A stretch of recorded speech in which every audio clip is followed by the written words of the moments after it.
اللهم صل على محمد وآل محمد. بسم الله الرحمن الرحيم.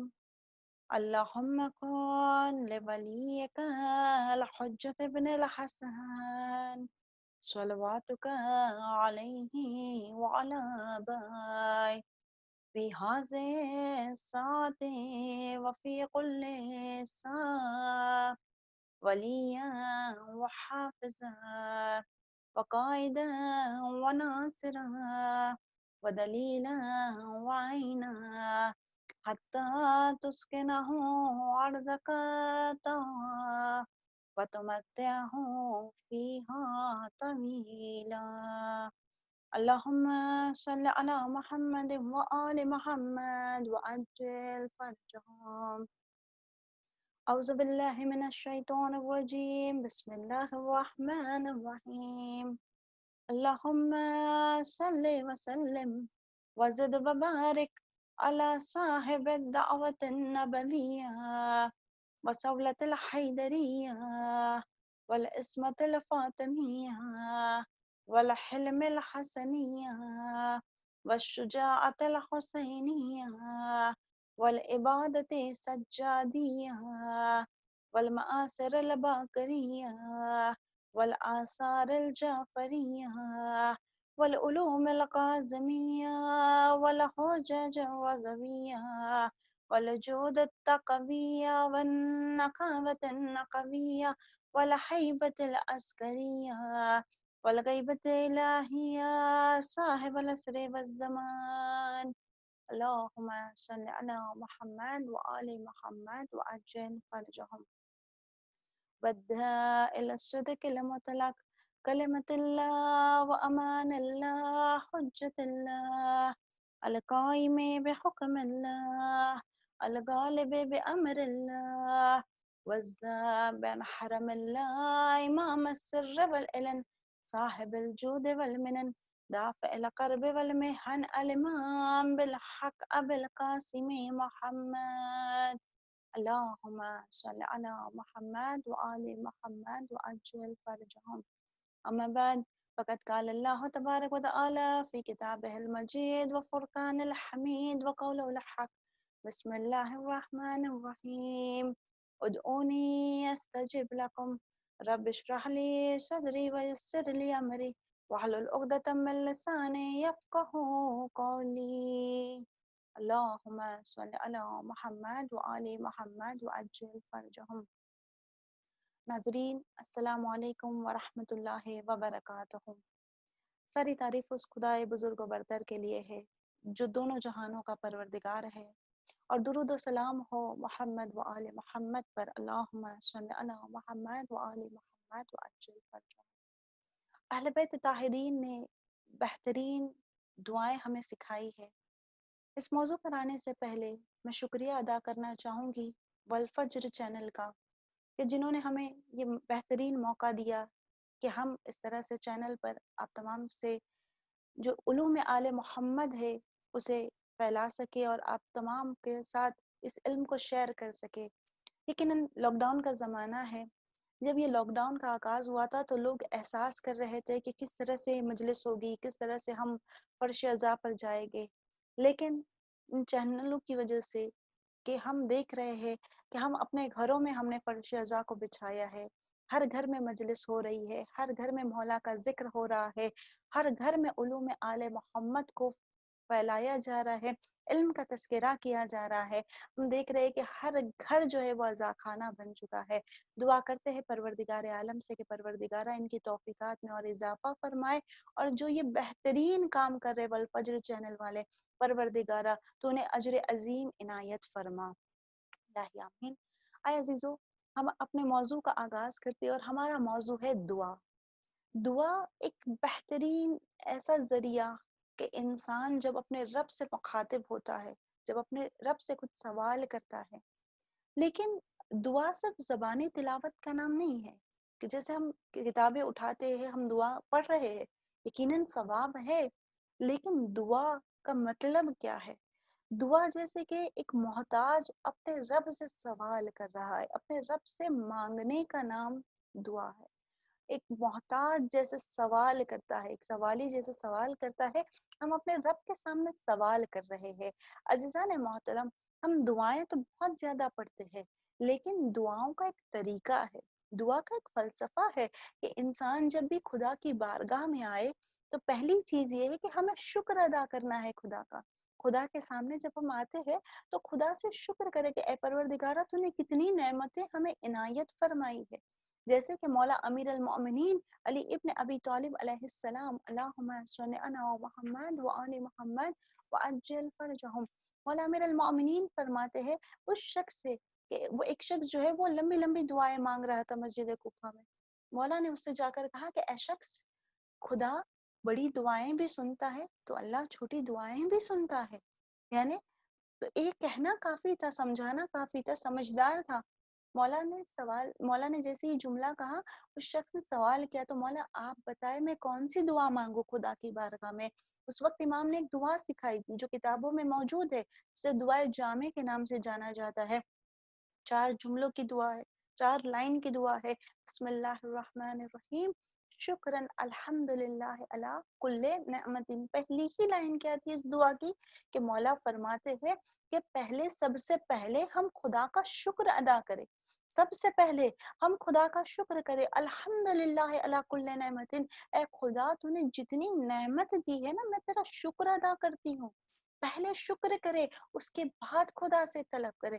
ہم اور آپ دیکھتے ہیں جب بھی ہم خدا کی بارگاہ میں مانگتے ہیں تو کتنے ایسے ہیں جو فوراً مانگنا شروع کر دیتے، فوراً طلب کرنا شروع کر دیتے ہیں، لیکن اے انسان ذرا یہ تو سوچ کہ خدا نے کتنی ایسی چیزیں تجھے بغیر مانگے عنایت کی ہے۔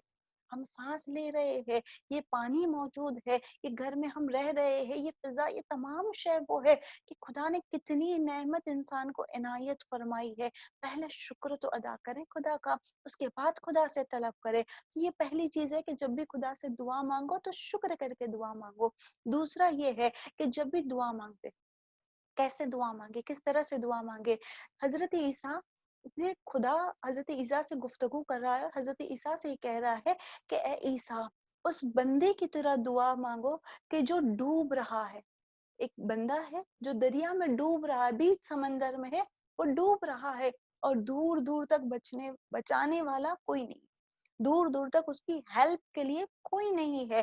تو جس کے بچنے کی کوئی امید نہ ہو وہ خدا سے کیسے دعا مانگتا ہے، وہ خدا سے کیسے طلب کرتا ہے؟ اس طرح سے یقین کے ساتھ دعا مانگو، یقین سے اپنے ہاتھوں کو اٹھاؤ اور پھر پکارو۔ کہتے خدا ان ہاتھوں کو رد نہیں کرتا، خدا اس دعا کو رد نہیں کرتا تو یقین سے مانگی گئی ہو۔ تاریخ کہتی ہے کہ یقین سے، علماء دین ارباب منبر بھی اس جملے کو ارشاد فرماتے، اکثر آپ نے مجلسوں میں سنا ہوگا کہ جب انسان یقین سے دعا مانگتا ہے کہ خدا تم مجھے یقین ہے تم مجھے معاف کر دے گا، تو یقین رکھے کہ خدا بخش دینے والا ہے، خدا معاف کرنے والا ہے، لیکن یقین ہونا ضروری ہے۔ ہم نے اور آپ نے کتنے ایسے لوگ دیکھے ہوگے جو خانہ کعبہ کے پاس جاتے ہیں، دعا کرے خدا سب کو حج و زیارات سے مشرف فرمائے، جو خانہ کعبہ کے پاس جاتے ہیں، جو حرم امام حسین علیہ السلام میں جاتے ہیں، کتنی ایسی جگہوں پر جانے کے باوجود کہ جہاں روایتیں ہیں کہ یہاں پر آئی گئی دعائیں، یعنی جو انسان وہاں پہ دعا کو اپنی پیش کرتا ہے اس دعا کو خدا کبھی رد نہیں کرتا، لیکن پھر بھی انسان نا امیدی کے جملے کہتا ہے کہ نہ جانے خدا نے سنا یا نہیں سنا۔ تو امید شرط ہے کہ جب بھی خدا سے مانگو تو امید کے ساتھ دعا مانگو۔ اور اس کے بعد تاریخ یہ کہتی ہے کہ جب ہم خدا سے طلب کرتے ہیں، جب ہم خدا سے مانگتے ہیں تو روایت کہتی ہے کہ خدا ہماری دعاؤں کو سنتا ہے، خدا ہماری گفتگو کو سن رہا ہے، ہماری باتوں کو خدا سن رہا ہے۔ تاریخ میں ہے کہ 10ویں امام علی النقی علیہ السلام، اللہم صلی علی محمد و آل محمد وعجل فرجہم، 10ویں امام کے پاس ایک شخص آتا ہے، سامرا سے آیا، اور آ کر اس نے مولا سے کیا جملہ کہا ہے؟ کہتا ہے کہ مولا آپ سامرا میں ہو اور میں بغداد میں رہتا ہوں۔ اور پھر اس نے کیا جملہ کہا؟ مولا میں روز بغداد سے سامرا آ نہیں سکتا، اے مولا میری روز کے مسائل، روز کی پرابلمز، روز کی پریشانی، مولا میں آپ تک اپنی دعا، اپنی تکلیف کو کیسے بیان کروں؟ مولا میں آپ تک اپنی حاجت کو کیسے بیان کروں، مولا روز میں کیسے اپنی حاجت کو آپ کے پاس لے کر آؤ، میں بغداد میں ہوں، آپ سامرا میں ہو۔ تو امام اس وقت 10ویں امام کا جملہ ہے کہ تم یقین رکھو، 10ویں امام کا جملہ کیا ہے کہ تم یقین رکھو، اپنا وہ دعا اپنی زبان پر تو لے آؤ، اپنی حاجت اپنی زبان پر تو لے آؤ، تمہارے الفاظ تمہارے منہ سے ابھی نکلے ہی ہے، تمہارے کان تک بھی نہیں پہنچے، وہ حاجت ہم تک پہنچ جائے گی۔ اللہ اکبر، کیا امام فرما رہے ہیں، ابھی ہم دعا مانگ رہے ہیں، ابھی ہماری حاجت ہمارے زبان پر آئی، ابھی ہم نے ذکر کیا۔ انسان جب زور سے دعا مانگتا ہے، جب ہم مانگتے ہیں خدا سے، جب ہم گفتگو کرتے تو ہماری آواز جو ہے ہماری کانوں تک بھی پہنچتی ہے۔ مولا نے کیا کہا کہ جب تم دعا مانگتے ہو، تمہاری آواز تمہارے کان تک آئے اس سے پہلے تمہارے وقت کے امام تک پہنچ جاتی ہے۔ اور پھر روایت کہتی ہے کہ امام وقت تک پہنچنے سے پہلے وہ خدا تک پہنچ جاتی ہے۔ وہ دعا جو امام تک پہنچے، یعنی آپ تصور کریں کہ سیکنڈز بھی نہیں لگ رہے ہیں ہماری دعا، یعنی جو ہم بات کر رہے ہیں ہماری آواز کتنا ٹائم لگ رہا ہے ہمارے کانوں تک پہنچنے کے لیے، لیکن یہ دعا جو ہے ہمارے امام تک پہنچے اس سے پہلے ہمارے رب تک پہنچ رہی ہے۔ خدا ہماری دعاؤں کو سن رہا ہے، خدا سمیع بصیر ہے، وہ سننے والا بھی ہے، وہ دیکھنے والا بھی ہے۔ پروردگار شکم مادر سے بچے کی بھی آواز کو سن رہا ہے، وہ تمام زمین و آسمان کے رہنے والوں کی آواز کو سن رہا ہے۔ تو یقین کے ساتھ جب خدا سے طلب کرے، انشاءاللہ پروردگار ہماری حاجتوں کو پورا فرمائے گا۔ اور پھر روایت کہتی ہے کہ جو آج ہمارا موضوع ہے وہ ہے دعائے یستشیر، دعائیں استشیر۔ اہل بیت کی بہت ساری ایسی دعائیں ہیں جو معروف ہے، اور بہت ساری ایسی دعائیں ہیں جو لوگوں کے درمیان اتنی معروف نہ ہو سکی۔ بہت سی چیزیں ہمارے سامنے ہوتی ہے، بہت سی چیزیں ایسی ہیں کہ جو ہماری آنکھوں کے سامنے ہے، لیکن ہمیں اس کا علم نہیں ہوتا، ہمیں اس کی فضیلت نہیں پتا ہے۔ تو یہ وہ دعائیں ہیں کہ جن کی فضیلتیں بہت زیادہ ہے، لیکن ہماری آنکھوں کے سامنے ہم اس کی فضیلت کو بہت زیادہ نہیں جان پائے ہیں۔ حتیٰ یہ کہ مشہور و معروف دعائیں جو معاشرے میں جو ہم اکثر پڑھتے ہیں، جب شب جمعہ آتی ہے تو دعائے کمیل کا تذکرہ ہوتا ہے، جب ٹیوزڈے آتا ہے تو ہم کہتے ہیں دعائے توسل پڑھی جائے، اسی طرح سے جمعہ کی صبح آئی تو ہم نے کہا دعائے ندبہ کو پڑھنا ہے، جمعہ کی شام آئی تو ہم نے کہا دعائے سماعت کو پڑھنا ہے۔ اسی طرح سے دعائے یستشیر کا یہ جملہ ہے کہ دعائے یستشیر وہ ہے کہ جب بھی انسان پریشانی میں ہو وہ اس دعا کو پڑھے۔ یہ دعا بہترین فضیلتوں والی دعا ہے، حتیٰ یہ کہ جو لوگوں کے درمیان مشہور و معروف نہ ہو سکی، لیکن اس کے فوائد بہت زیادہ ہے، اس کی جو فضائل ہے وہ بہت زیادہ ہے۔ اور روایت یہ کہتی ہے یہ وہ دعا ہے جو ختمی مرتبت سرکار جو رسول اللہ صلی اللہ علیہ وآلہ وسلم، اللہم صل علی محمد وآل محمد وعجل فرجہم، انہوں نے یہ دعا کو مولا کائنات امیر المؤمنین علی ابن ابی طالب علیہ السلام، اللہم صل علی محمد وآل محمد وعجل فرجہم، یہ دعا تعلیم فرمائی ہے۔ پیغمبر اسلام نے یہ دعا مولا کائنات کو تعلیم فرمائے، حتیٰ یہ کہ اس دعا کی بہت زیادہ فضیلت ہے۔ یہ دعا جس ذریعے سے ہم تک پہنچی، راوی بھی بہت معتبر ہے، شیخ عباس قمی نے اس دعا کو مفاتیح الجنان میں رکھا ہے، الاقبال الاعمال میں اس دعا کو نقل کیا گیا ہے، حتیٰ یہ کہ بڑے بڑے عالموں نے اس دعا کو نقل کیا ہے اپنے کتابوں میں۔ بہت معتبر دعا ہے، بہت ایسی دعا، اور یہ خود میرا پرسنل ایکسپیرینس بھی ہے کہ جب بھی پریشانیوں میں گرفتار ہو جاؤ اس دعا کو پڑھ کے دیکھ لو۔ اور یہ دعا کا موضوع اس لیے بھی ہے کہ ہم دیکھ رہے ہیں کہ چاروں طرف یہ کورونا، یہ کووڈ 19 کے جو باتیں ہو رہی ہے، لوگ مرض میں مبتلا ہو گئے ہیں، اور ایسا ماحول ہو گیا ہے کہ پریشانیوں نے گھیرا ہوا ہے، ہر طرف ہم دیکھ رہے ہیں کہ لوگ جو ہے وہ پریشان ہے۔ تو یہ بہترین ذریعہ ہے خدا تک پہنچنے کا، یہ دعا جو ہے بہترین ذریعہ ہے بیماریوں سے شفا پانے کا، یہ دعا بہترین ذریعہ ہے ان پریشانیوں سے باہر نکلنے کا۔ یہ دعا ہی ہے کہ جس کے ذریعے سے مصیبتیں دور ہو رہی ہے، جس کے ذریعے سے ہماری پریشانیوں سے پروردگار ہمیں نجات عنایت کرے گا انشاءاللہ۔ تو دعا کا دامن ضرور تھامے رکھے۔ اس دعا کے بارے میں بھی بہت ساری واقعات نقل کیے گئے ہیں، حتیٰ یہ کہ یہ دعا وہ ہے کہ مولا کائنات کو سامنے بٹھا کر پیغمبر اسلام نے یہ تعلیم فرمائی اور کہا تھا کہ اے علی، یہ دعا جو میں تمہیں سکھا رہا ہوں، جو تمہیں عطا کر رہا ہوں، یہ دعا مستقل پڑھتے رہنا، کیونکہ یہ عرش الہی کے خزانوں میں سے ایک خزانہ ہے۔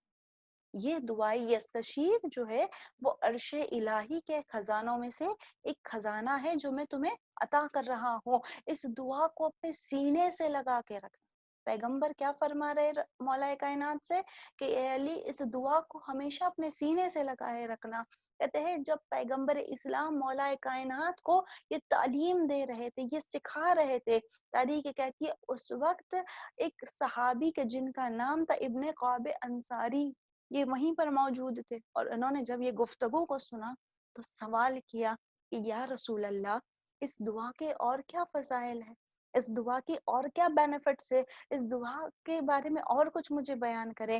تو اس وقت پیغمبر اسلام روب اور جلال کے عالم میں، ان کے چہرے سے روب نظر آ رہا تھا، جلال نظر آ رہا تھا، اور پیغمبر فرماتے ہیں کہ اے کعب، ابن کعب انصاری نے جب یہ سوال کیا تو پیغمبر جواب دے رہے ہیں کہ اے کعب، کسی عالم کی زبان میں اتنی مجال نہیں کہ وہ اس دعا کے فضائل کو بیان کر سکے۔ پھر فرمایا اور اگر اس دعا کے فضائل کو بیان کیا جائے تو زبانیں گم ہو جائے گی، لیکن دعا کے فضائل جو ہے وہ ختم نہیں ہو گئے۔ یعنی آپ تصور کریں کہ کتنے زیادہ فضائل ہے جو پیغمبر اسلام اس دعا کے بیان کر رہے ہیں۔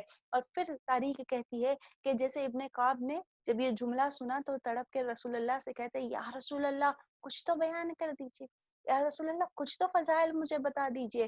تو پیغمبر کے لبوں پہ مسکراہٹ آ گئی، اور پیغمبر نے کیا جملہ کہا کہ اے کعب، تم اس بچے کے مانند ہو کہ جب کسی چیز کے لیے بچے کو منع کیا جاتا ہے اسے اور شوق بڑھتا ہے کہ مجھے وہ چیز چاہیے۔ ہم اکثر دیکھتے ہیں نا کہ بچوں کو کوئی چیز کے لیے منع کر دیا جائے تو بچے کہتے ہیں نا ایک بار تو دے دو، بچے ضد کرتے اس چیز کے لیے، تو کہا اسی طرح سے وہ ضد کہ یا رسول اللہ مجھے کچھ تو بتا دیجئے اس دعا کی فضیلت کو۔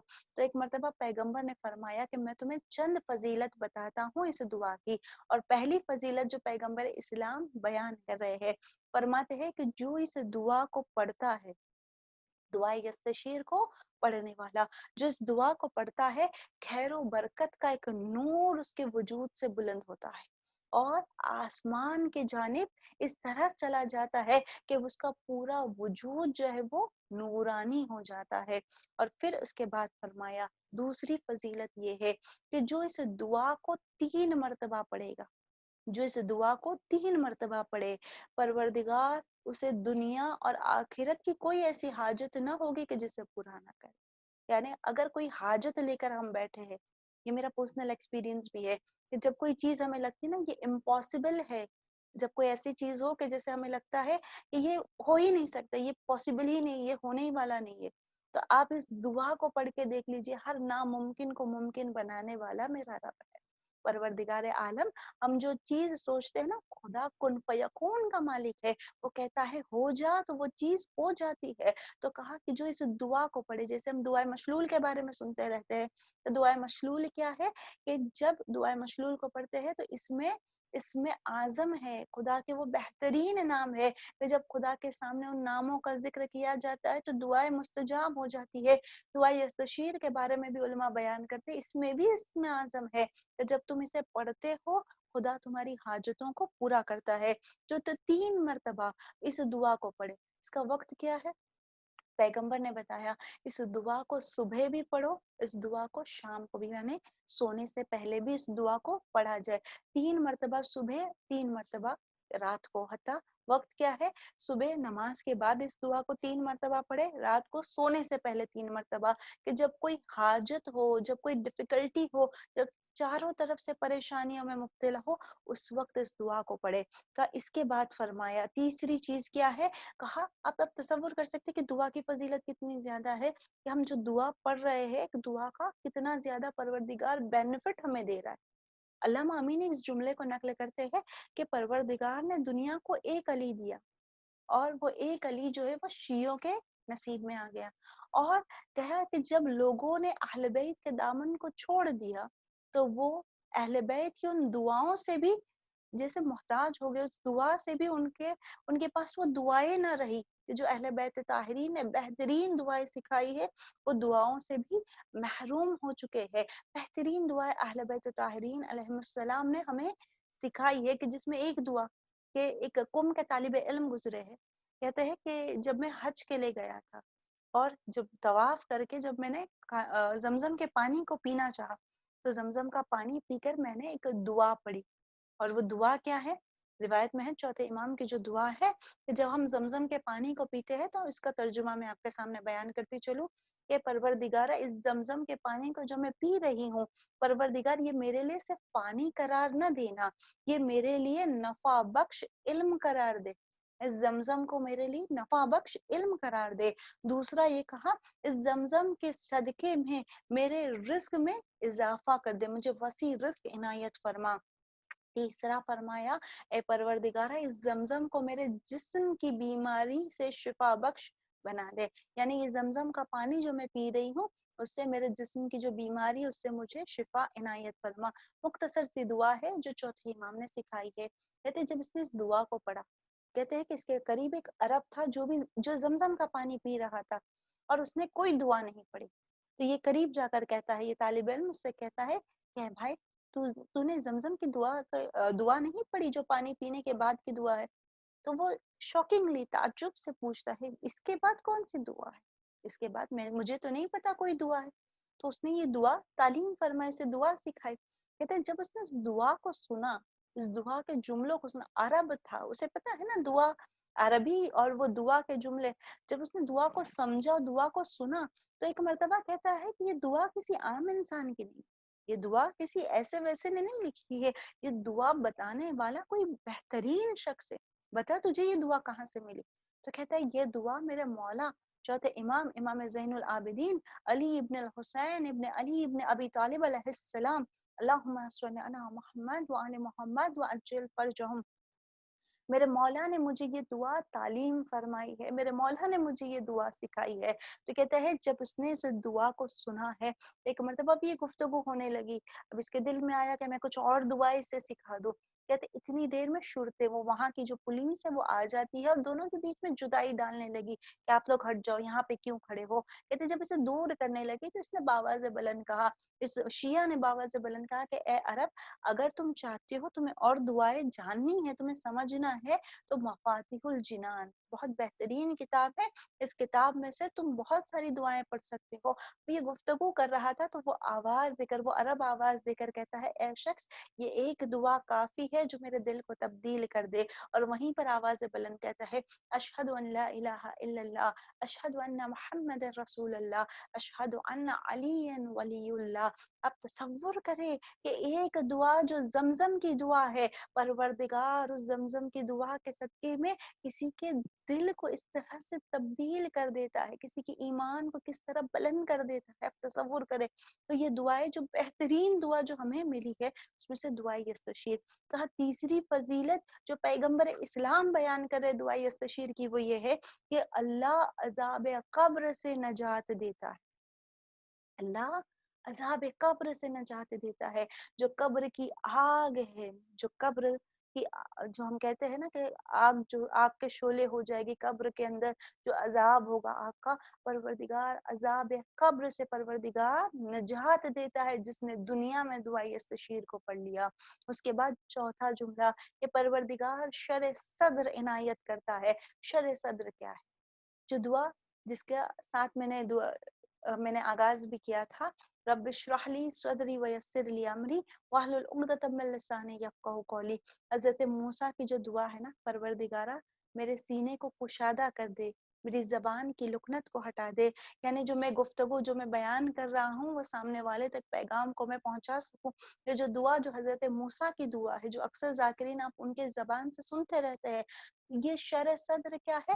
سینے کی کشادگی۔ یعنی آج ہم دیکھ رہے ہیں جو ماحول ڈپریشن کا ماحول ہو چکا ہے، چھوٹی چھوٹی بات میں ڈپریشن، ابھی لاک ڈاؤن کا زمانہ ہے، ہم دیکھتے ہیں نا ہر گھر میں مسائل، ہر گھر میں پریشانی، چھوٹے چھوٹے رزق کا تنگی ہے، صحت کا مسئلہ ہے، مطلب ہر جگہ پریشانی، لوگ جو ہے وہ ڈپریشن کے عالم میں آ گئے ہیں۔ دوسرا ڈپریشن